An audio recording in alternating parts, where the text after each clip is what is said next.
이게 딱 와야 사실은 기도가 되는구나 하는 생각을 해보면서 오늘 보니까 태풍 걱정은 아니신 것 같은데 약간 슬픈 분들이 계신 것 같아요. 자, 오늘 한번 하나님께서 기쁨의 은혜를 주시길 바랍니다. 이렇게 한번 인사합시다.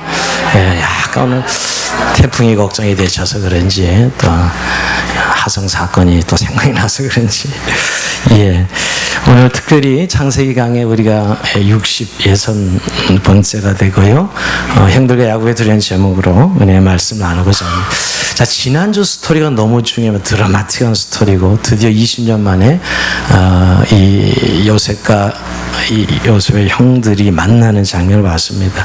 우리가 좀 정리해 보면 요셉이 바로의 꿈을 해석해서 애굽의 총리가 되지 않습니까? 근데 그 꿈 해석한 대로 7년 동안 대풍년이 있은 다음에 정말 7년 대흉년이 찾아오죠. 정말 기근이 시작됩니다. 자, 흉년은 근데 애굽 지역뿐만이 아니라 가나안 땅에도 흉년이 찾아와서 결국 야곱의 가족들도 양식을 구하러 애굽에 내려가지 않을 수 없었습니다. 사실 형들은 애굽에 가고 싶지 않았습니다. 물론 그 이유는 자기 동생 요셉을 애굽에 팔아먹은 기억이 그들을 괴롭혔기 때문이죠. 그러나 아버지 야곱이 명령하죠. 내려가라고. 결국 순종해서 애굽에 내려갔을 때 성경은 바로 우리가 지난 40장에 본 대로 이 애굽의 총리가 되어 있는 요셉과 10형제가 결국 조우하게 됩니다. 만나게 됩니다. 그러나 사실 이 장면에서 요셉은 그 형들을 알아보지만 이 형들은 요셉을 알아보지 못합니다. 물론 자기가 팔아버린 이 동생 요셉이 애굽의 총리가 되어 있으리라고 꿈에도 생각할 수 없는 것이죠. 근데 그렇게 만났을 때 이 요셉이 우리가 했던 예상을 벗어나는 그런 선택을 합니다. 우리가 흔히 그런 장면에서 20년 만에 형들을 만나는 장면인데 그 안에 그 형들로 인하여 고통받은 거 생각하면 복수를 할 수 있는, 보복을 할 수 있는 그런 선택을 할 수 있었을 것이고요. 또 반대로 정말 요셉이 하나님의 사람이라 그냥 모든 형들을 용서하고 껴안으면서 눈물의 화해를 할 수 있는 그런 선택을 하리라고 생각했는데 이 두 가지 어느 것도 선택하지 아니하고 제3의 선택을 합니다. 그것은 오히려 막 스파이로 몰아가고 간첩으로 몰아가는 이 동생 요셉을 발견하게 됩니다. 왜 그때 이 요셉은 형들을 만났을 때 간첩으로 몰아가는 이런 일을 했을까요?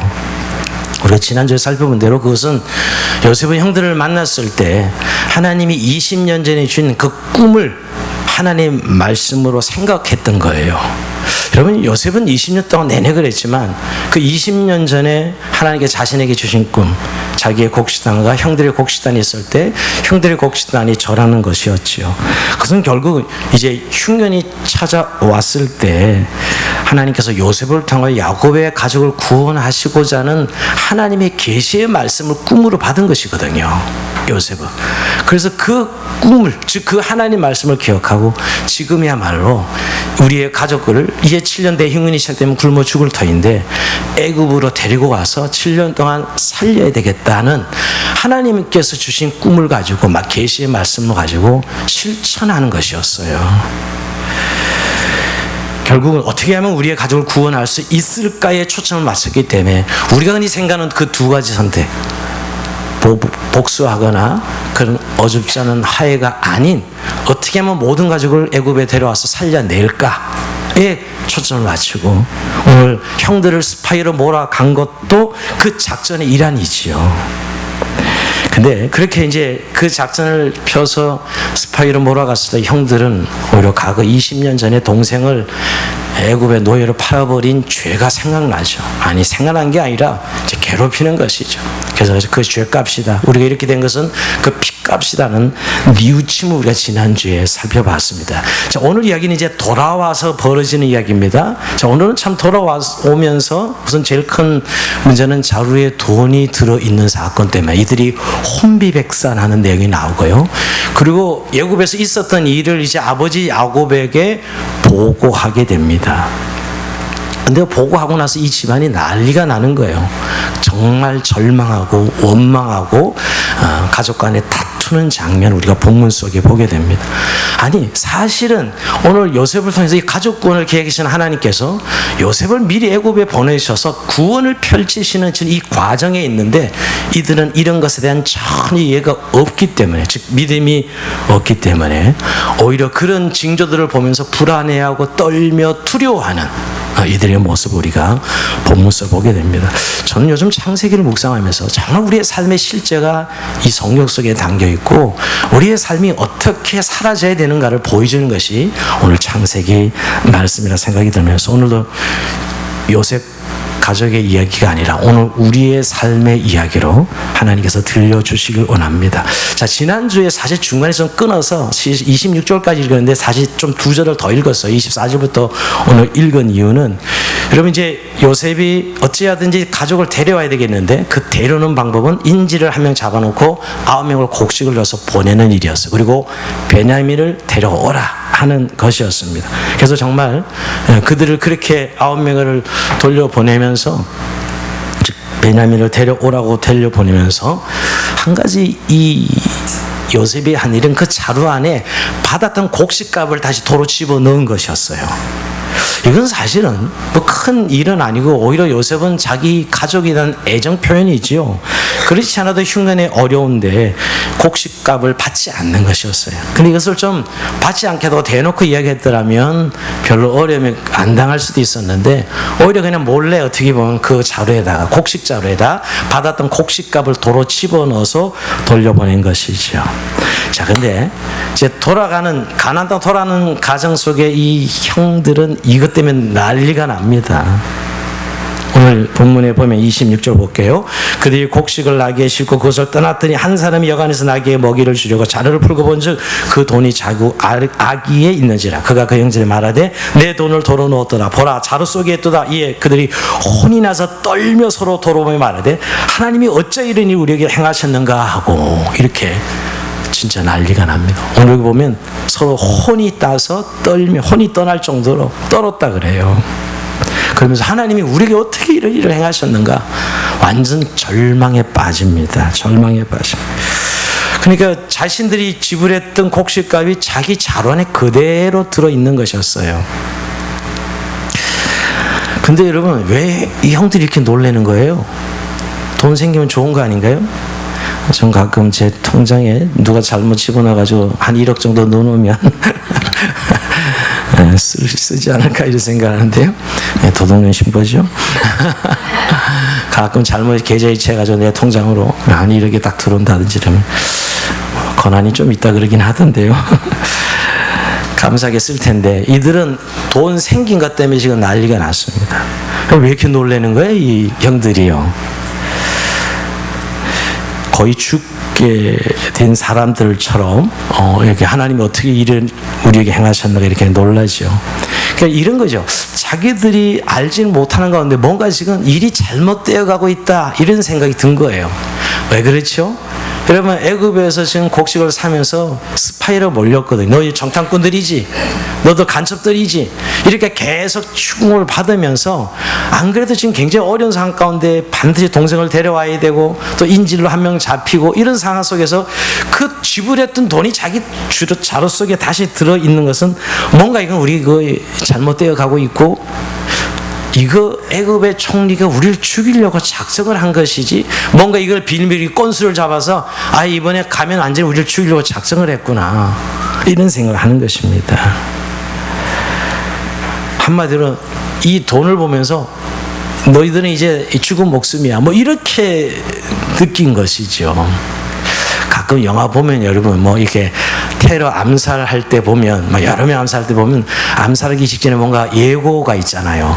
뭔가 편지가 뭐 무상한 문구의 편지가 오면 드디어 나를 죽이려고 하는 거구나 뭐 이런 거죠. 그런 영화도 잘 안 보시는군요. 그런 암살단의 예고처럼 자루에 돈 드는 거 보고 우리 죽었어 이제 이런 거예요. 쉽게 얘기하면 지금 왜 이렇게 떨겠어요? 자루에 돈 드는 거 보고 우리 죽었구나 이렇게 지금 이들이 생각하고 있는 것이 물론 완전히 빗나간 추측이죠.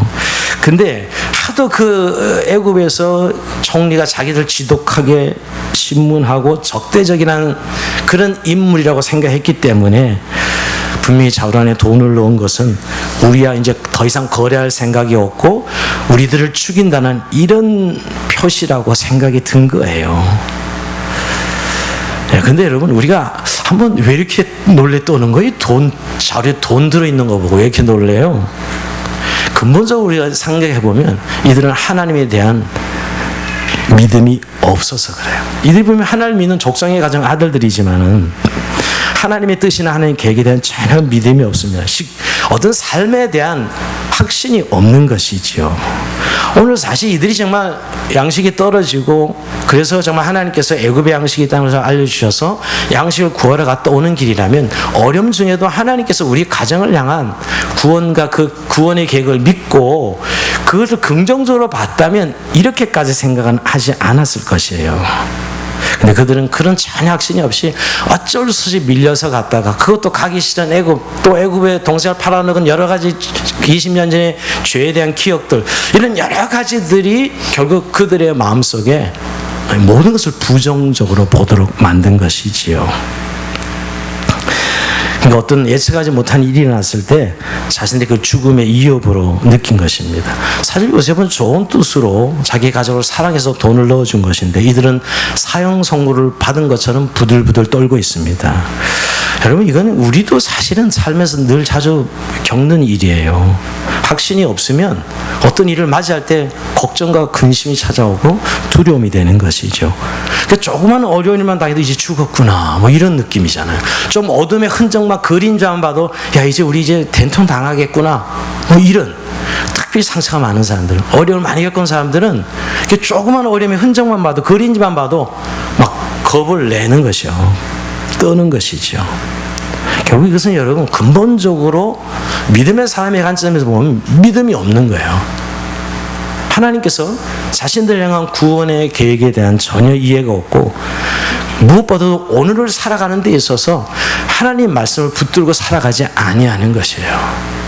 나를 사랑하신 하나님께서 이 어려움 속에서 나를 인도하실 것이라는 전혀 믿음과 확신이 없기 때문에 조그만 어려운 일만 당해도 이렇게 지금 큰 낙심과 두려움에 사로잡히는 것입니다. 여러분, 한번 이 형들과 반대로 요셉을 한번 대조해 보세요. 요셉이야말로 훨씬 더 큰 어려움을 겪잖아요. 억울함을 뒤집어 쓰고. 근데 이런 태도예요? 아니었어요. 요셉은 그 어려움, 노예가 되고 감옥을 가는 어려움에도 불구하고 절대 자포자기하지 않습니다. 자기에게 꿈으로 주신 하나님 말씀을 붙들고 끊임없이 믿음으로 한 걸음 한 걸음 나갔지요. 너무 이 형들, 열 형들과 지금 요셉은 대조적인 믿음의 모습을 보여줍니다. 결국 아무리 좋은 것을 주려고 해도 지금 사실은 구원의 계획이 이루어지는 과정이잖아요. 지금 길목에 들어왔음에도 불구하고 우리가 죽는구나, 아예 죽이려고 작정했구나, 이런 생각을 하고 있는 것이죠. 이 얼마나 믿음이 없으면 이런 일을 겪을 수밖에 없다는 거예요. 자신의 삶을 향한 하나님의 계획과 그 선한 뜻을 믿지 못하면 이 벌어지는 상황마다 부정적인 생각과 두려움에 사로잡혀서 걱정 근심하는 것이요. 이건 사실 요셉의 형들의 일이 아니라 오늘 우리가 일상을 겪는 일이기도 합니다. 그러니까 여러분, 우리가 늘 정말 예수 믿고 우리가 하나님 자녀가 된 이후로 믿음으로 사는 게 얼마나 중요한지를 알고는 있는 것 같은데 실제에서는 그게 중요성을 인식하지 못하는 것 같습니다. 우리가 돈을 버느냐 못 버느냐, 이거 굉장히 중요한 주제죠. 뭐 일이 잘 되나 일이 잘 되지 않느냐, 사실 이런 것들에 우리가 몰려 있는데 사실 진짜 중요한 것은 일이 잘 되고 못 되고 그 두 가지 어느 일이 일어나고 있거든요. 또 정말 뭐 이 돈을 벌고 못 벌고도 언제든지 벌 때도 있고 못 벌 때도 있고, 이게 인생인데 중요한 것을 어떤 기준으로 어떤 가치로 보느냐, 정말 믿음으로 보고 있느냐는 거예요. 오늘 이들에게는 사실 이 일은 긍정적인 신호로 볼 수도 있거든요. 야, 곡식도 구했고 이제 동생만 데려가면 우리 가나안의 이 기금 문제도 해결될 수 있고, 돈도 안 받고 그냥 주셨네. 이렇게 받을 수 있는 일을, 물론 거기에서 당한 일이죠. 20년 전에 동생을 팔아버린 그들의 죄가 지금 이렇게 만들고 있는 거죠, 사실은. 그 그 기억으로 완전 두려움에 사로잡히게 됩니다. 우리가 매일매일 살면서 많은 일을 겪습니다. 근데 그것이 좋은 일인지 나쁜 일인지 알 수 없습니다. 근데 우리는 그 상황만 보고 자기가 유익이 되면 좋은 일이고 자기가 어려우면 나쁜 일이야 항상.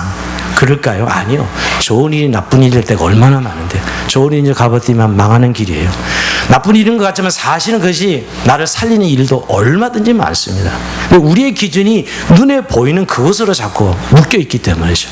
그러나 믿음의 사람은 하나님이 나를 향한 구원의 계획을 믿고 선한 뜻을 믿는다면 이런 어려운 일이라고 느껴지는 현실도 이게 하나님 나를 우리 믿음의 가정을 하나님이 죽이실 일이 아니고 뭔가 애굽을 통해서 또한 구원을 이루실 것이라는 조금만 믿음만 있어도 이렇게까지 부들부들 떨면서 우린 죽었어 이제 다 죽었어 이제 이렇게 생각하진 않았겠죠 여러분. 그러니까 사실 인생은 결국 제가 늘 요새 강조하지만 어떻게 해석하느냐요. 해석의 능력이 있습니다.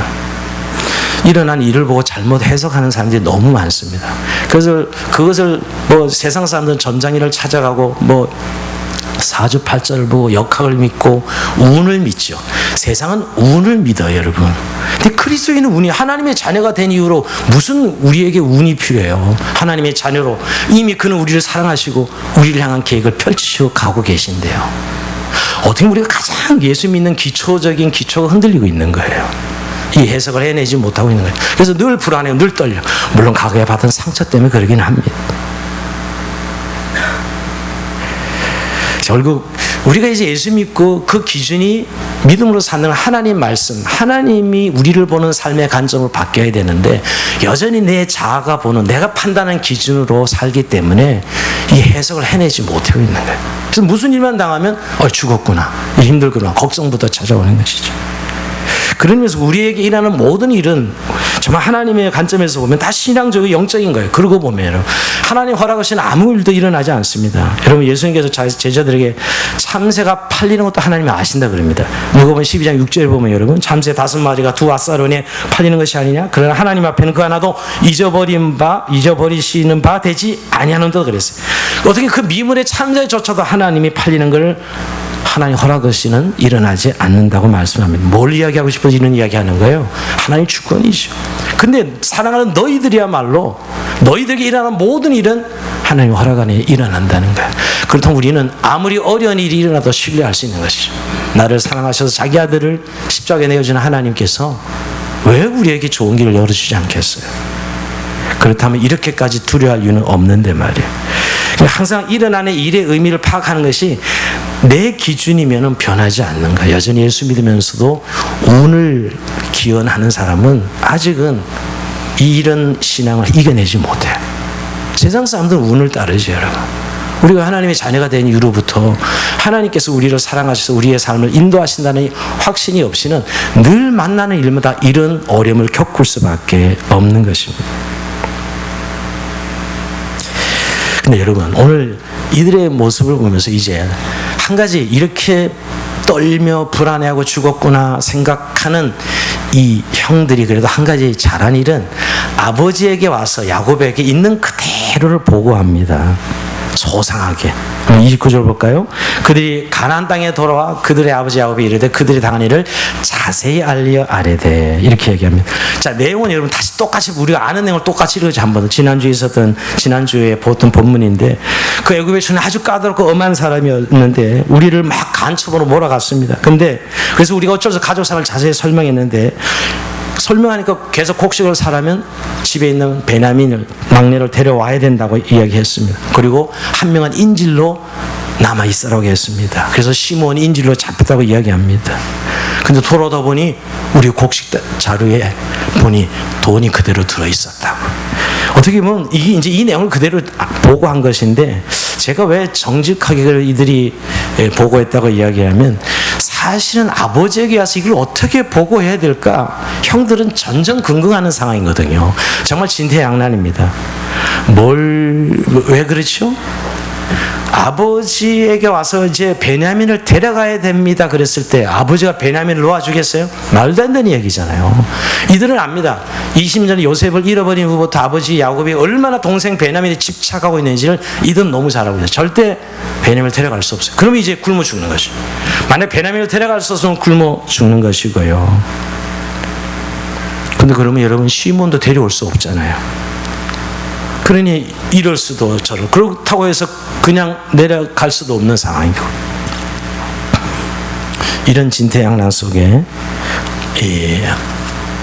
형들은 아버지에게 정확하게 보고했다고 제가 말하는 것은 그 애굽의 총리 앞에서도 하나는 없어졌고 하나는 집에 있나이다 이랬거든요. 그 하나 없어졌고 이거 정확하게 보고한 거예요. 사실은 여러분 이 집안이 지금 20년 전에 요셉이 없어지고 난 후로 풍지박상되어 있는 상황이에요. 사랑하는 야곱 아들 그 요셉을 아버지 야곱이 잃어버리고 나서 그때부터 사실 야곱은 제정신이 아닙니다. 한이 맺혀있는 거죠. 여러분 자녀를 잃어버리고 실종된 자녀들 찾아다니는 그 부모들의 뉴스를 보면 눈물 납니다. 뭐 10년, 20년, 30년 돼도 잃어버린 자기 아이를 찾고 평생 찾아다니시더라. 참 그런 거 보면 그 부모로서 완전히 자기 인생이 망가져. 그 아이를 찾는 것 때문에 보니까요. 지난주에 뭐 뉴스에 보니까 개구리 소년 30주년인가 뭔가 그 경찰에서 기념식을 하는 걸 제가 봤는데 그 유튜브 뒤에 장면이 잘 기억은 나지 않지만 아버지인데 여러분 개구리 소년 사건이 5명이 놀러 갔다가 못 찾아요. 10년 동안 못 찾다가 10년 만에 시신으로 돌아왔죠. 그리고 아직도 범인을 잡지 못했어요. 미제 사건입니다. 요새 지금 화성 사건 때문에 난리인데, 근데 그 아버지가 다 좋으니까 뭐 감옥에 가고 이게 아니라 제발 우리 아이를 왜 죽였는지, 왜 이런 일이 나는지 그것만에 누가 좀 설명 좀 해달라고, 좀 이야기 좀 듣고 싶다는 거예요. 그 5명의 아버지가 다 인생 다 망가졌어요. 아들 찾으러 다니다가 간암으로 죽고 합병으로 죽고, 근데 그 사람 한 사람 남았더라고요.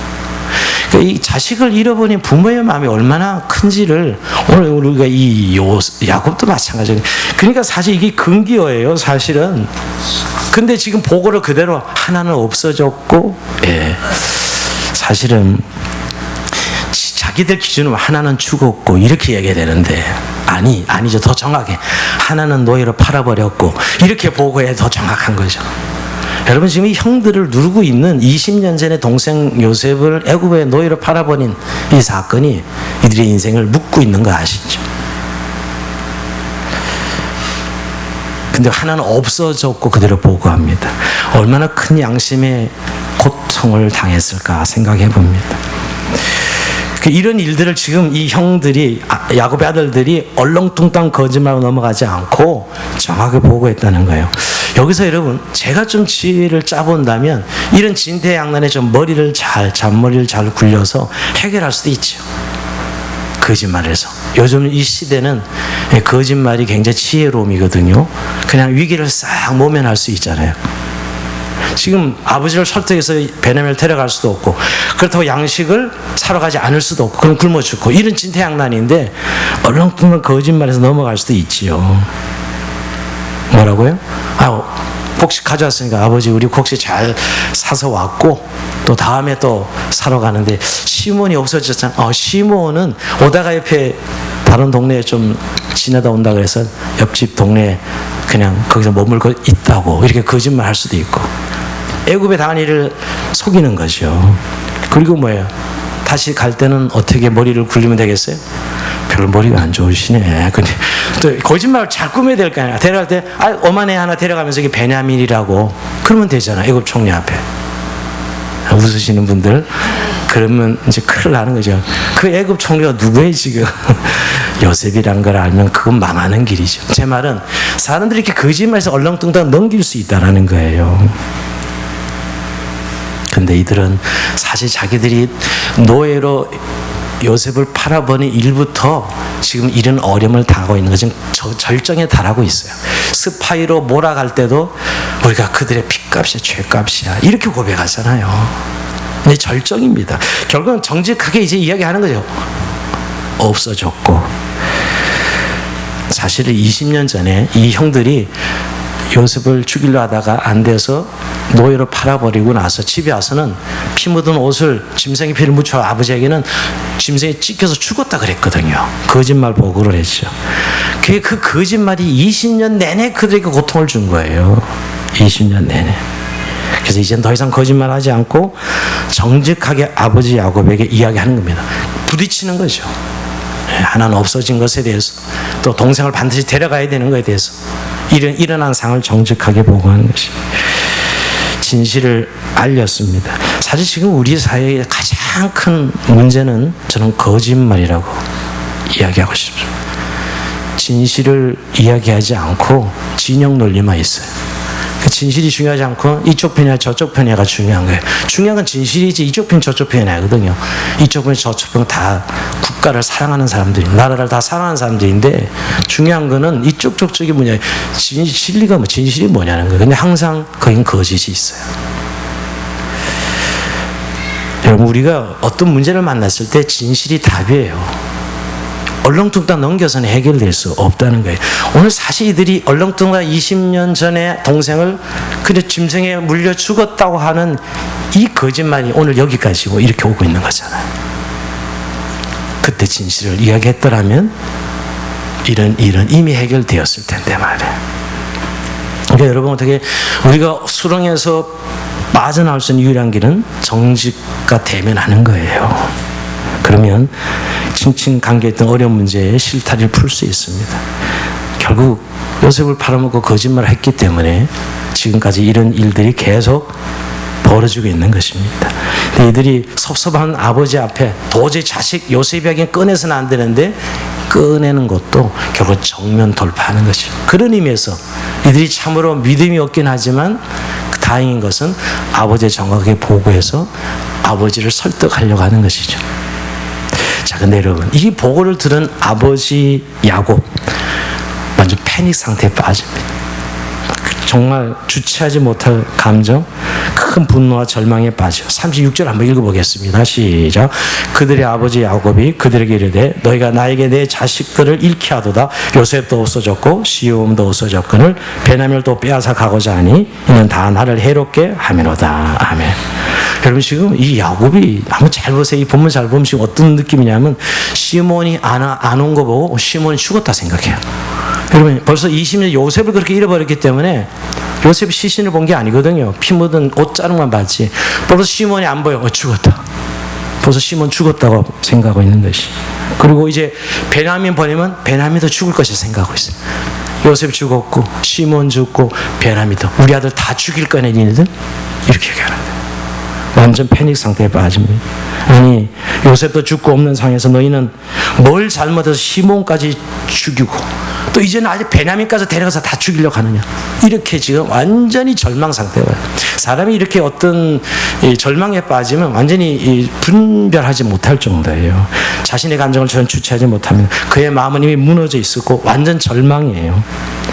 이럴 때 보면 지금 야곱이 이상해요. 여러분, 야복강가의 천사 씨름했던 그 야곱의 신앙은 어디론가 없어지고 요셉을 잃어버린 후부터 이 야곱은 이상한 지금 저 영적 정상이 아니에요.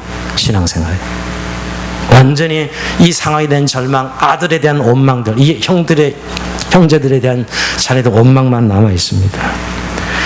우리가 추측하기에는 20년 전 요셉을 잃어버리고 정상적인 믿음 생활을 하고 있지 못한 것이죠.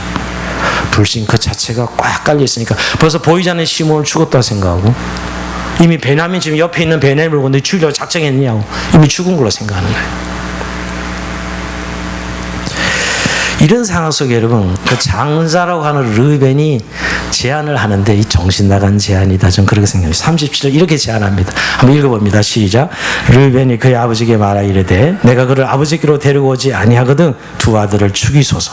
그를 내 손에 맡기소서. 내가 그를 아버지께로 데리고 돌아오리이다. 아버지, 그러지 말고 내가 베냐민을 데려가서 만약에 베냐민을 못 데려오면 내 아들 둘을 죽이세요. 하나님, 내 아들 둘을 죽이시면 되잖아요. 그러니까 요셉과 베냐민 두 아들 죽였으니까 내 아들 둘도 죽이자, 이런 이야기예요. 지금 완전 정신 나간 제안이에요. 아니, 할아버지가 누가 손주 둘을 죽여, 말도 안 되는 소리인데 근데 이렇게 말하는 데는 여러분 아버지 야곱이 지금 얼마나 베냐민에 대한 집착을 하고 있는지를 알고 있기 때문에요. 절대 안 놔준다는 거죠. 근데 이렇게 정신 나간 제안을 한 거죠. 물론 야곱이 이 제안을 거부합니다. 38절 읽어봅니다. 시작. 야곱이 이르되 내 아들은 너희 함께 내려가지 못하니니 그 영은 죽고 그만 남았습니다. 만일 너희가 가는 길에서 재난이 그에게 미치면 내가 내 흰머리를 슬퍼하며 수월로 내려가게 함이 되리라. 여러분 그 르벤이 그렇게 아버지를 어떻게 보면 설득하는 의미에서 아버지 베냐민 데려갔다 못 데려오면 내 두 아들 죽이세요. 이렇게까지 제안을 했지만 그 두 아들과 내 아들 요셉과 베냐민은 바꿀 수 없다. 이렇게 분명히 얘기합니다. 절대로 베냐민을 애굽에 보내지 않겠다. 이렇게 얘기하는 겁니다. 이런 거죠. 만약 베냐민 내려가면 나 죽어. 이런 소리야. 오늘 수월에 내려가게 함이 되냐 뭐냐면 너 만약 베냐민 데려가면 나 죽는다. 이런 소리 하는 거죠.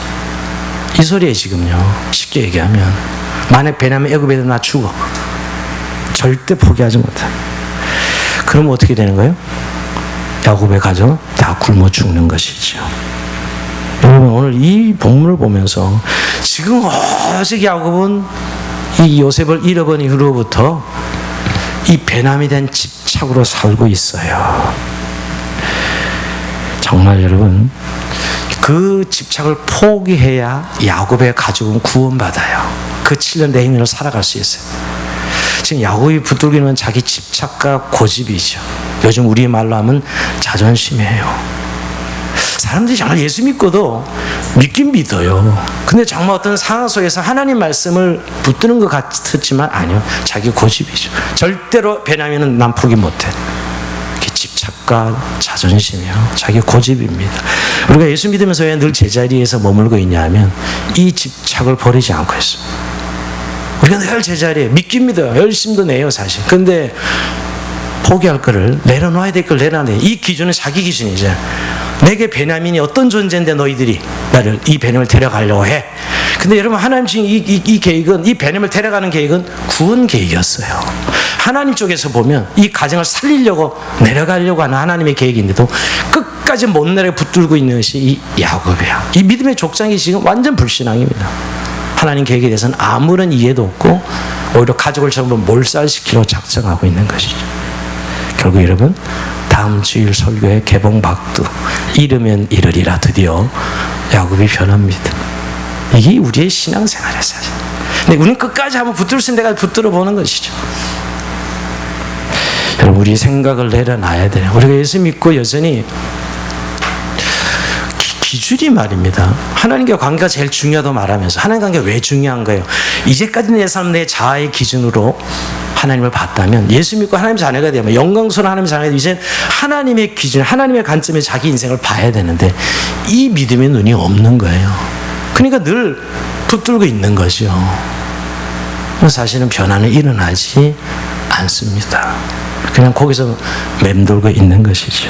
오늘 말씀을 마무리하면서 여러분 어떤 하나님께서 우리가 허락하신 길을 가면서 확신이 없는 경우가 이런 상황이에요.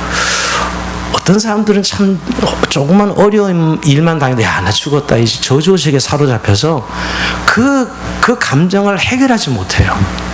왜 내게 이런 일이 있어서 이런 어림을 겪지 하면서 내 인생을 복주시고 나를 사랑하시는 하나님에 대해서는 완전히 잊어버리고 나를 힘들게 하고 나를 저주하시는 하나님, 이 운명을 저주하는 여기에 사로잡혀요. 특히 상처 많은 분들은.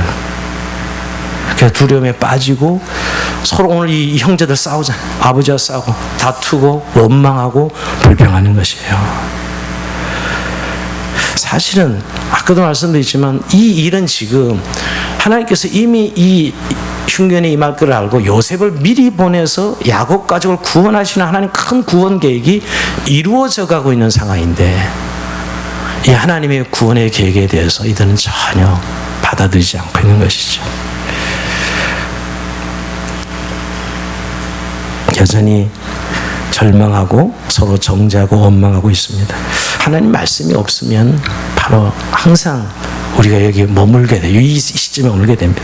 그리고 사실은 우리가 여기 20년 전에 이들이 요셉을 팔아먹고서 죽였다고 거짓말한 이 죄가 해결돼야 돼요. 뉘우치면 회개가 돼야 돼요. 과거에 지었던 죄 절대 없어지지 않습니다. 여러분, 죄는 내 기억 속에는 사라지고 사람들 앞에서는 그냥 넘어갈 수 있어요. 하나님 앞에서는 넘어가지 않아요. 반드시 그 죄는 예수의 피로 해결돼야 돼요. 그게 회개죠. 예수의 피 해결되고, 그래야 사실은 하나님 구원 계획이 믿어지고 확신이 가게 됩니다. 이들은 사실 오늘 그 과정이 있긴 하지만 지금 오늘 이 본문 상황에서는 그걸 받아들이지 못하고 과거를 청산하지 못하고 있는 것입니다. 여러분, 이런 일이 우리의 삶에도 종종 일어나고 있습니다. 사실 하나님 예비된 길을 걸어가면서도 뭔가 좀 어려움이 당하면 여기 걱정과 근심과 두려움에 사로잡히는 것이죠. 근데 하나님께서 여러분, 우리의 인생 속에 좋은 방법으로만, 좋은 일로만 우리가 원하는 그렇게만 되지 않잖아요. 그래서 사람이 좋은 이 방법으로 잘 되는 거 봤습니까, 여러분? 대부분 정말 무엇을 이루는 사람들은 혹독하게 훈련과 그 과정을 밟아야 목적하는 바를 이룰 수 있어요. 우리가 그걸, 이 세상 원리도 그러하거늘 하나님이 자기 백성을 단련시키시고 연단시키셔서 하나님의 백성으로 빚어가시는데 어려운 방법이 있는 건 너무나 당연하죠. 그래서 정말 어떤 사람 헤어지기도 하고 직장을 잃어버리기도 하고, 정말 그런 여러 가지 일들이 우리 안에 있지요. 그럴 때 우리는 정말 끝까지 하나님이 우리를 사랑하시고 그 구원 계획을 믿고 하나님 말씀을 붙잡아야 되는데, 그때 말씀을 놓는 것이죠. 세상의 운을 따르고 세상을 바라보는 것이죠. 여러분, 하나님이 어떤 분이시요? 로마서 8장 28절, 우리가 너무 잘 알지만 우리 이 사실 믿잖아요. 시작. 우리가 알거니와 하나님을 사랑하는 자, 그의 뜻대로 부르신 입은 자들에게는 모든 것이 합력하여 선을 이루느니라. 우리를 사랑하신 하나님께서 우리에게 그 구원의 완성을 이루시는 분으로 분명히 말씀하고 있습니다. 근데 우리는 이 사랑을, 이 하나님의 선한 계획을 말씀으로 붙들지 않는 게, 알긴 알죠. 모르지 않고, 그건 믿기도 하는 것 같아요. 믿죠. 그런데 오늘의 말씀으로 붙들지 않는 거죠. 그런 절망이 오늘의 두려움이죠. 그래서 우리가 가지는 이 믿음은 우리를 사랑하시는 하나님 안에 갖는 믿음이거든요. 그래서 모든 사랑은 두려움을 이기게 한다 그래서 요한일서 4장 18절 보면 사랑 안에는 두려움이 없고 온전한 사랑이 두려움을 내어 쫓나니 그랬어요. 결국 정말 그를 신뢰하고 의지하고 사랑하는 자에겐 이건 두려움이 아니에요. 나를 하나님께서 빚어가시는 과정일 뿐이지요. 이런 확신이 없기 때문에 우리는 늘 괴로움을 당합니다. 아니, 하나님이 우리에게 좋은 일을 이루어 가시는에도 불구하고 괴로움을 당하고 있는 거예요. 모르니까, 확신하지 못하니까, 늘 자신의 관점에서만 보고 있기 때문이죠. 참, 그러고 보면 여러분, 믿음이 없는 게 가장 큰 저주예요. 정말 신앙인의 관점에서 보면 믿음이 없는 게 가장 저주. 하나님이 좋은 일을 주시는데도, 선물로 줬는데도 너무 무서워 떨어. 여러분, 가끔 그런 분들이 이제 좋은 거에 저게 선의로 뭘 선물을 주는데도 이것이 나를 이걸로 잡아먹으려고 그러나 전혀 좋아하지 않더라고요. 너무 많은 상처가 있어 그런 것이. 하나님과의 관계가 뭐예요? 우리가 하나님의 관점으로 우리 자신들을 보면 하나님께서 우리를 향한 구원의 이렇게 선한 게 이루어가는 과정 속에서 일어나는 일들이잖아요. 여러분, 다윗은 이런 일까지 고백합니다. 시편 23편 4절. 다윗은 이렇게 고백합니다. 시작. 내가 사망의 음침한 골짜기로 다닐지라도 해를 두려워하지 않을 것은 주께서 나와 함께 하심이라. 주의 지팡이와 박대에 나를 안위하시나이다. 여러분, 다윗은 자기가 사망의 음침한 골짜기라고 고백할 정도의 고난이 있었어요. 우리가 정말 다윗의 생애를 보면 그렇죠. 거의 뭐 죽을 지경에 이르는, 그 뭐 죽었다 하는 그런 상도 몇 번 있었잖아요. 그런데도 오늘 그는 내가 해를 두려워하지 않을 것은 주께서 나와 함께 하십니다. 이거는 뭐냐? 우리가 믿음으로 살아가는데 싸움이 있어야 돼요. 우리의 불신앙과 싸워야 돼요. 우리 안에 이렇게 우리의 자아의 기준으로 들어오는 이 현실 상황들을 보면서 우리는 두려워하잖아요. 그 기준을 내려놓는 싸움을 해야 돼요. 그리고 하나님의 말씀의 기준을 붙드는 싸움을 해야 돼요. 불신과 싸우셔야 돼요. 불신을 제거해야 돼요, 내 안에. 그리고 더 큰 것은 무지죠, 무지. 하나님의 말씀의 빛으로 보면 이게 다 하나님 나를 구원을 이루시 가시는 과정으로 보이는데, 하나님 말씀의 빛이 비추지 않으면 깜깜한 거예요.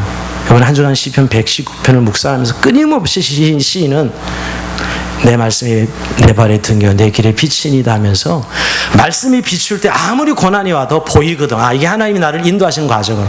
그러나 여러분, 말씀 빛이 없는 사람들에게는 깜깜한 거예요. 아무것도 안 보여. 그 원망과 불평과 절망밖에 안 나오는 것이. 이 싸움입니다, 신앙은. 그래서 매일매일 삶을 정말 제대로 해석해가는 그런 삶을 사느냐. 근데 지금이 정말 두려움이 있어요. 지금 요새 이 리스크 소사이티라 지금 우리 사회가 완전 두려움을 주는 사회예요. 여러분 요새 뭐 진단 받으러 가면 암 진단이 그냥 뭐 감기 환자처럼 일어나요. 사고 말할 것도 없고 여러분. 우리가 이렇게 잘 사는 세상에서 살지만 너무너무 두려움의 사회에 살고 있다고요. 오늘의 우리가 살고 있는 사회. 직장이요? 아마 AI 생기면 반은 없어질 거야 아마요. 우리가 미래를 유토피아를 꿈꾸고 있지만 어떻게 세상이 바뀔지 모르는 그런 두려움을 주는 세상에 살고 있는데, 정말 우리가 하나님의 백성으로서 영광스러운 하나님 자녀가 되어서 하나님의 인생의 구원의 계획을 인정하고 믿고 오늘의 그 말씀 붙들고 가는 삶을 실천하지 않으면 우리도 여전히 그 두려움을 떨쳐버릴 수가 없다는 거예요. 여전히 절망하고 원망하고 불평하는 것이죠. 여러분, 우리 안에 있는 무지와 불신과 어둠을 내어 쫓고 정말 하나님께서 나를 향한 그 선한 계획을 믿고 오늘의 믿음을 하나님 말씀 붙들고 걸어가는 저런 삶이 되길 주의 이름으로 축원드립니다. 자, 우리 찬송합시다.